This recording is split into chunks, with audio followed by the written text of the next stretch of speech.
People say they're tired. Too much work, not enough sleep, the grind of modern life. But what if it isn't just fatigue? What if people aren't just tired? They're being rewired. Look around. Walk down the street. Step onto a subway.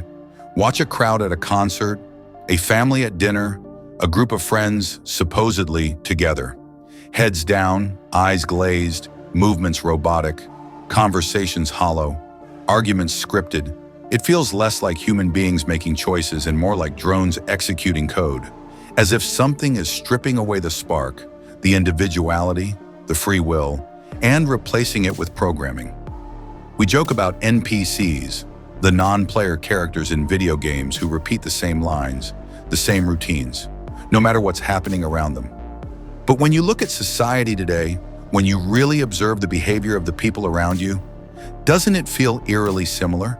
People repeating the same headlines they saw on TV, the same outrage the news cycle handed them that morning, the same empty phrases trending on social media.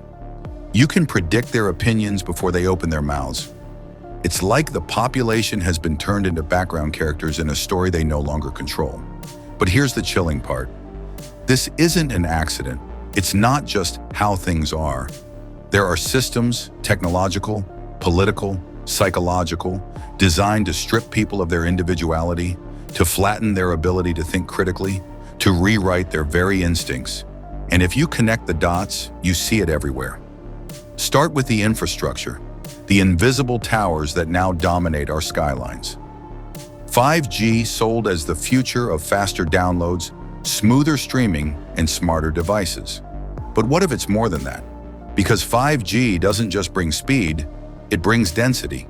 Thousands of new towers and antennas, far more than any previous generation of wireless technology. They're not tucked away on remote hillsides. They're embedded on your street corner, outside your child's school, above your apartment. A web of constant radiation, pulsing 24/7. Officials insist it's harmless. They say the studies prove it. But what studies? Most of the research they cite comes from telecom companies themselves. Independent researchers tell a different story.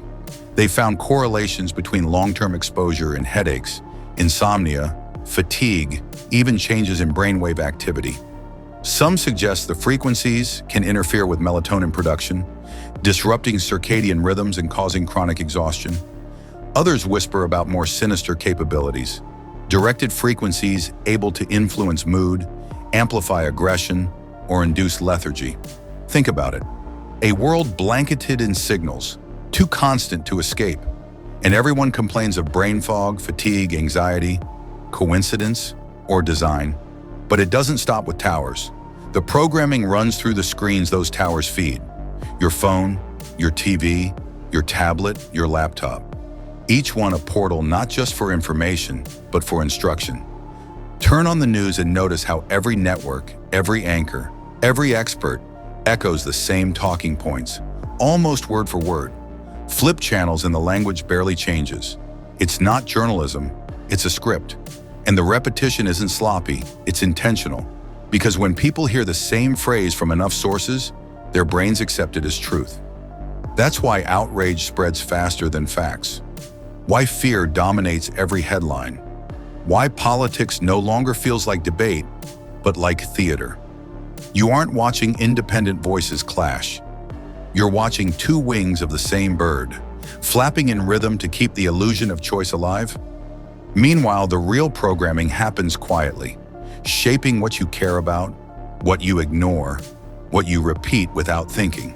And slowly, people stop asking questions. They stop thinking at all. They just react.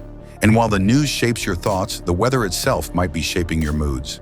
Sounds impossible until you dig into decades of experiments hidden in plain sight.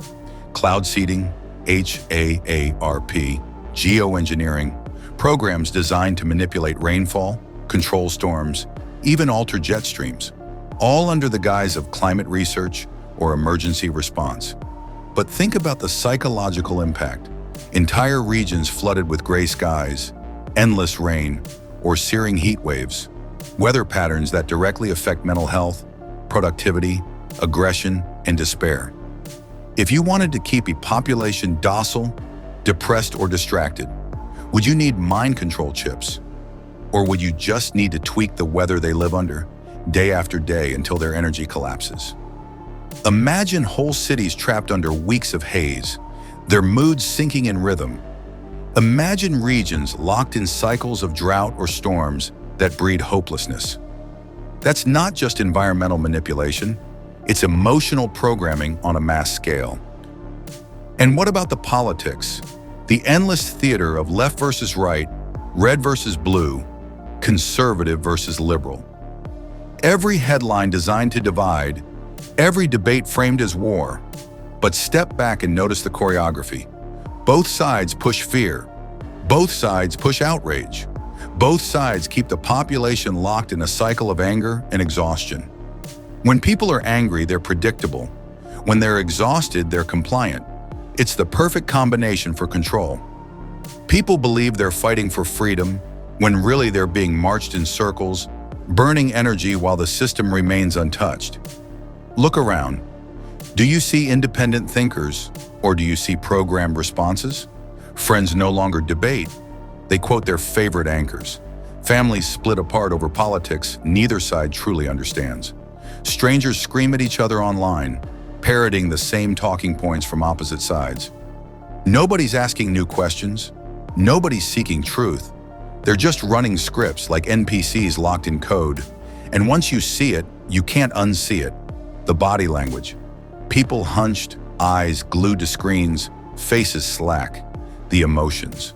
Rage at strangers online, but numbness in real life. The silence. Conversations about ideas replaced with buzzwords and hashtags. Doesn't it feel like a world of drones, of NPCs, living out someone else's program? So who's writing the script? You be the judge. If you're awake, you already know what to do. Hit the link in the description and join our free underground newsletter.